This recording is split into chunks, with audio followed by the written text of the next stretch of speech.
What is philosophy?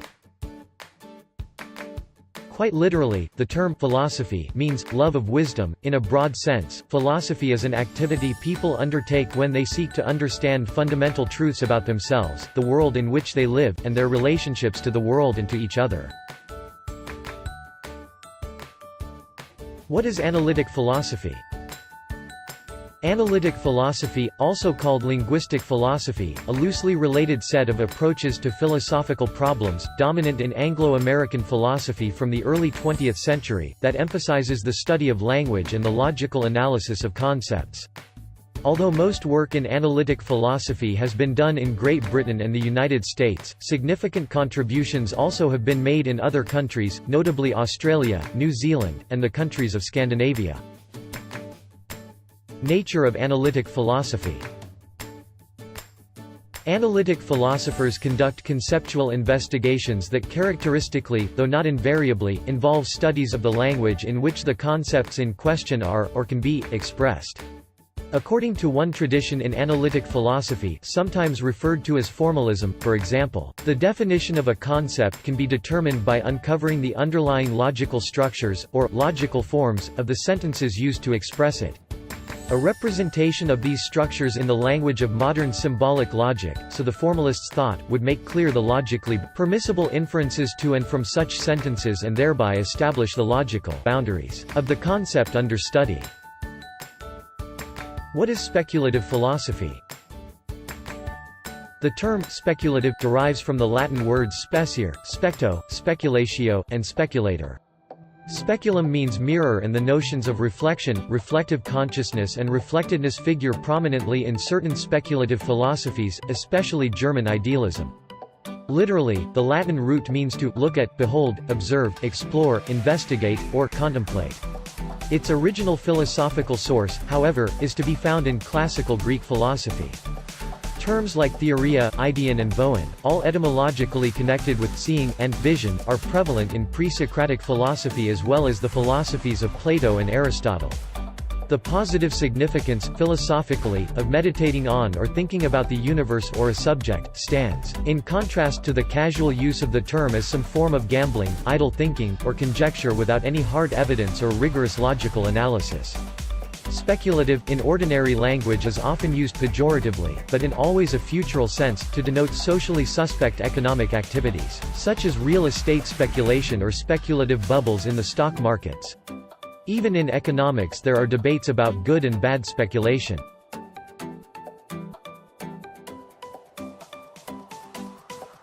Metaphysics of Plato.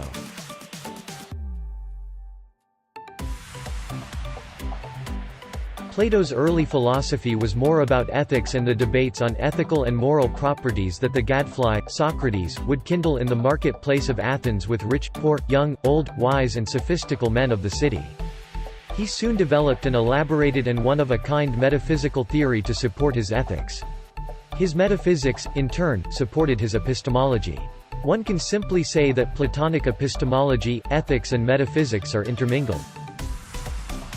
Influences on Plato. The Pythagorean were another influence on Platonic metaphysics, and it is believed that they were the first to put dualism down in words. They believed that the soul and the body together make up a human and the function of the soul was to keep the body together. Theory of forms. Plato believed there were two distinct worlds, the physical world of man and the world of forms and ideals that was high above. In the painting, The School of Athens by Raphael, Plato is pointing towards that realm of forms that he held very important. The ethical properties and virtues like justice and piety were discussed by Plato, and he used Socrates as his mouthpiece in his early dialogues. Those ethical properties were never defined, they were said to be from the realm of forms. Dualism. Plato believes that man is made of a soul and a body. The body, according to Plato, perishes because it belongs to the physical world, whereas the soul is immortal and goes on living ever after death. The immortality of the soul was a new and complicated idea at that time, and so Plato, using Socrates as his mouthpiece, gives rational arguments in favor of the immortality of the soul in his book Phaedo. The method of systematic doubt.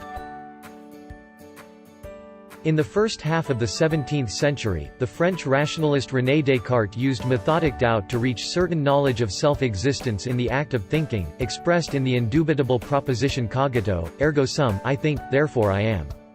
He found knowledge from tradition to be dubitable because authorities disagree, empirical knowledge dubitable because of illusions, hallucinations, and dreams, and mathematical knowledge dubitable because people make errors in calculating. He proposed an all-powerful, deceiving demon as a way of invoking universal doubt. Although the demon could deceive men regarding which sensations and ideas are truly of the world, or could give them sensations and ideas none of which are of the true world, or could even make them think that there is an external world when there is none, the demon could not make men think that they exist when they do not. Methodic doubt, in Cartesian philosophy, a way of searching for certainty by systematically though tentatively doubting everything. First, all statements are classified according to type and source of knowledge. Example, knowledge from tradition, empirical knowledge, and mathematical knowledge.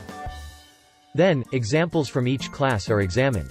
If a way can be found to doubt the truth of any statement, then all other statements of that type are also set aside as dubitable. The doubt is methodic because it assures systematic completeness, but also because no claim is made that all. The method is to set aside as conceivably false all statements and types of knowledge that are not indubitably true. The hope is that by eliminating all statements and types of knowledge the truth of which can be doubted in any way, one will find some indubitable certainties. Stages of apprehension of concepts for knowledge to be possible.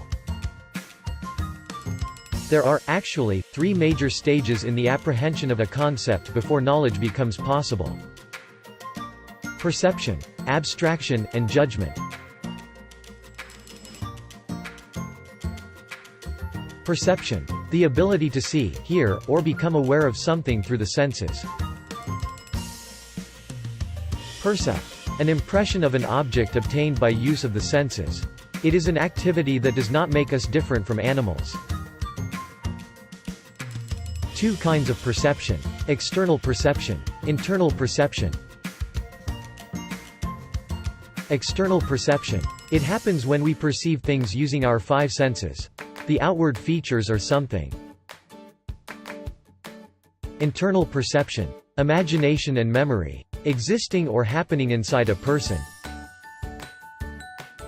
Abstraction is the process of generalization by reducing the information content of a concept or an observable phenomenon, typically in order to retain only information which is relevant for a particular purpose. The reason to distinguish judgments is that there are, it seems, choices that something is true, probable or good, or any of its opposites, that differ from non-judgment that something is red, or sweet, or painful, that seem to be just given and unavoidable given one's sensations, and either need no judgment at all, or are judgments only in a weak and attenuated sense. Types of knowledge. There is so much disagreement over what are, exactly, the different types of knowledge that an agreed-upon master list simply does not exist. This is because knowledge is purely philosophical, debates span centuries, arguments supersede fact and everyone has a different opinion about what is, or is not, knowledge. The six types of knowledge: 1. A priori, 2. A posteriori, 3. Explicit knowledge, 4. Tacit knowledge, 5. Propositional knowledge, also descriptive or declarative knowledge. 6. Non-propositional knowledge, also procedural knowledge.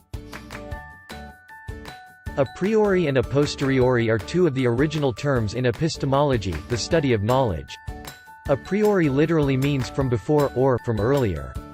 This is because a priori knowledge depends upon what a person can derive from the world without needing to experience it. This is better known as reasoning. Of course, a degree of experience is necessary upon which a priori knowledge can take shape. A posteriori. Naturally, then, a posteriori literally means from what comes later, or from what comes after. This is a reference to experience and using a different kind of reasoning, inductive, to gain knowledge.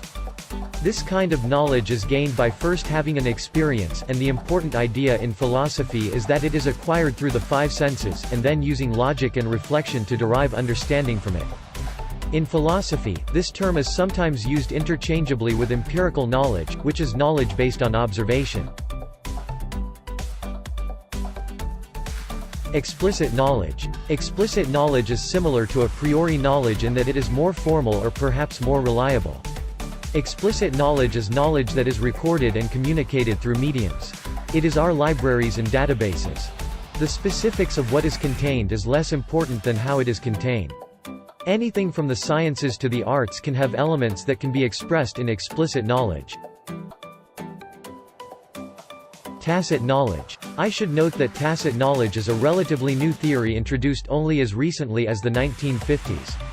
Whereas explicit knowledge is very easy to communicate and transfer from one individual to another, tacit knowledge is precisely the opposite. It is extremely difficult, if not impossible, to communicate tacit knowledge through any medium. Propositional knowledge, also descriptive or declarative knowledge. Propositional knowledge has the oddest definition yet, as it is commonly held that it is knowledge that can literally be expressed in propositions, that is, in declarative sentences, to use its other name, or indicative propositions. Propositional knowledge is not so different from a priori and explicit knowledge. The key attribute is knowing that something is true. Again, mathematical equations could be an example of propositional knowledge, because it is knowledge of something, as opposed to knowledge of how to do something. Non-propositional knowledge, also procedural knowledge. Non-propositional knowledge, which is better known as procedural knowledge, but I decided to use non-propositional because it is a more obvious antithesis to propositional, is knowledge that can be used. It can be applied to something, such as a problem. Procedural knowledge differs from propositional knowledge in that it is acquired by doing. Propositional knowledge is acquired by more conservative forms of learning. Sources of knowledge. In epistemology, a common concern with respect to knowledge is what sources of information are capable of giving knowledge.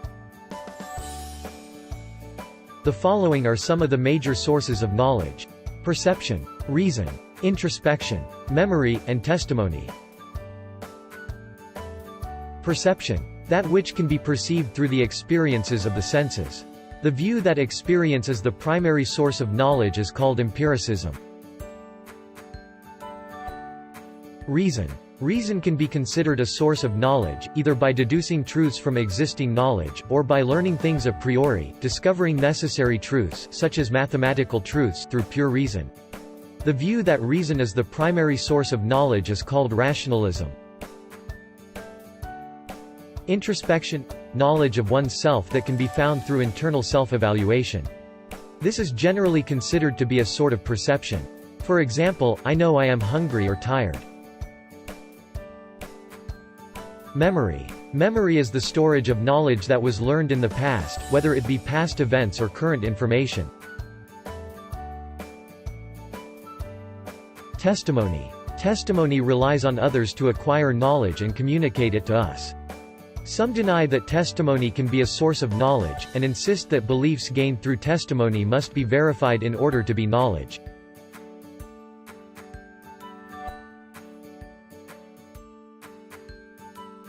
Moral reasoning.